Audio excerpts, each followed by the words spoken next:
If you are like the most people, you have probably heard the old adage, silence is golden.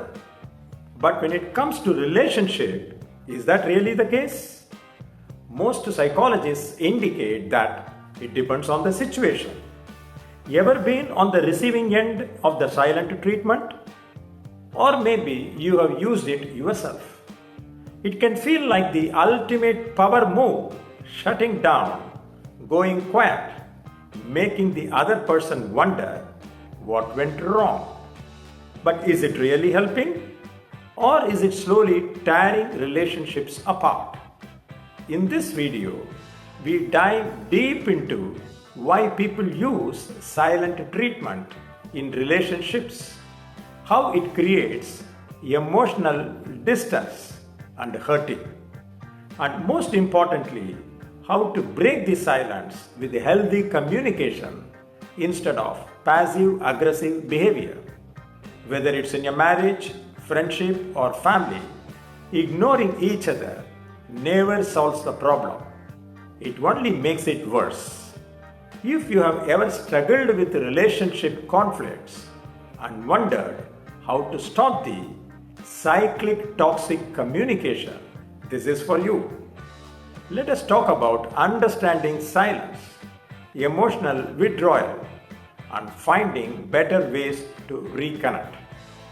This is an effort by the channel as a measure to save the marriage institution, to microwave your marriage for relationship renewal to freshness, while the siblings and societies can play a constructive role in saving the marriage.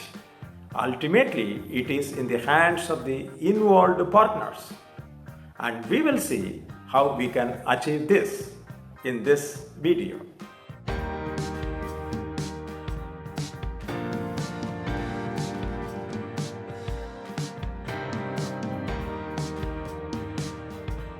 So, what is the silent treatment? I know you have been on both sides of the silent treatment, where it is used as a weapon to stonewall the other. When you respond to the silent treatment, you actually give the person doing it a false sense of control. That is definitely not okay. Left unchecked, the silent treatment becomes a pattern of behavior and emotional abuse that is used to manipulate over time. The silent treatment, also known as stonewalling or giving the cold shoulder, involves refusing to engage in conversation or interaction. It can manifest as ignoring all the attempts by the partner for communication, or providing only short responses, or completely shutting down the other. This behavior often leaves the other person feeling confused, rejected. In essence, you are canceling the other person. The silent treatment might seem like a convenient way to opt out of a conversation that is bothering you, but it is super unhealthy. What most people don't know is that the cold shoulder is a subtle form of manipulation. Sounds extreme? Let me explain. The silent treatment, also known as withholding, is used to punish and regain control of a person. It may feel good to ignore your partner when you feel slighted, but it keeps you from finding real solutions to the problems that are bugging you the most. In the book Everything Great Marriage, author Sherry Stritoff lists how and why people indulge in silent treatment. They will use the silent treatment to put you in your place. They will give you the cold shoulder for days or weeks at a time. They will be refusing to talk, make eye contact, answer calls, or respond to text. They will fall back on the silent treatment when things don't go their way. They will use it as a way to avoid taking responsibility for bad behavior. They will punish you with the silent treatment when you upset them. They will require you to apologize or give in to their demands as a condition to talk. They will refuse to acknowledge you until you grovel and plead. They will use silence as a passive aggressive way to control your behavior. They will silence you when you attempt to assert yourself by refusing to talk. They will communicate disdain or contempt in order to maintain the silence. They will resort to anger and hostility to shut you up. They will use it as the primary means of dealing with the conflict. They will talk to every other people but not to you. They will seek alliances from every other just to tease you. Then, how to respond to silent treatment? Fear not. There are few things you can do to deal with those silent treatment in relationship. Let us break them down. How a person responds to the silent treatment depends on whether or not their partner is being abusive.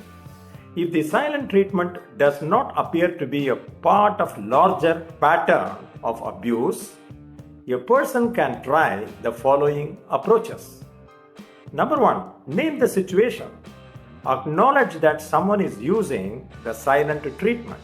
For example, a person can say, I notice that you are not responding to me. This lays the foundation and reason for two people to engage with each other more effectively. Use I statements. A person can let the other person know how they feel by using I statements. For example, the person on the receiving end may say, I am feeling hurt and frustrated that you are not speaking to me. I would like to find a way to resolve this. This type of statement focuses on the feelings and beliefs of the speaker rather than any characteristics they attribute to the other person. Acknowledge the other person's feelings. Ask the other person to share his or her feelings. This lets them know that their feelings are important and valid, and it paves the way for an open conversation. Avoid becoming defensive and go into problem solving mode. Try to stay present and listen empathetically. Don't apologize unnecessarily.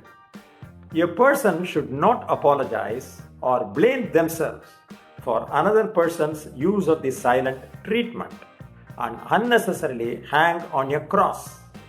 However, they may need to apologize if they have said or done something that may have hurt the other person's feelings.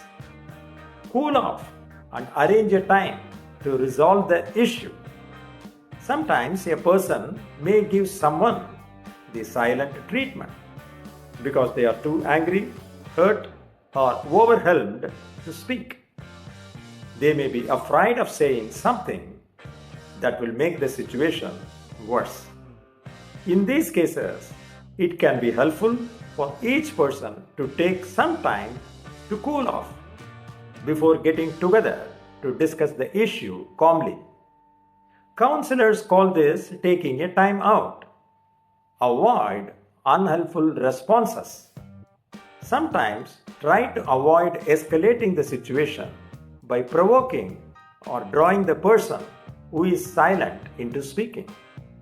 This can create more conflict. So, is the silent treatment a shield, a weapon, or just a cry for space? Whatever the reason, one thing is clear. Silence might feel powerful in the moment, but in the long run, it creates more distance than understanding. If we truly want to build stronger relationships, we have to break the silence, not with noise, but with honest conversations and mutual respect.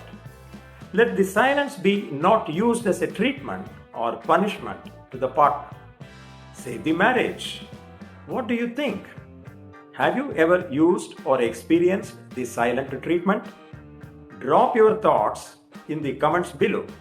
And if you found this video helpful, don't forget to like, share, and subscribe for more insights on relationships and communication.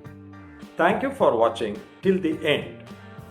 Until next time, speak up, break the silence, stay connected, and let us build better bonds.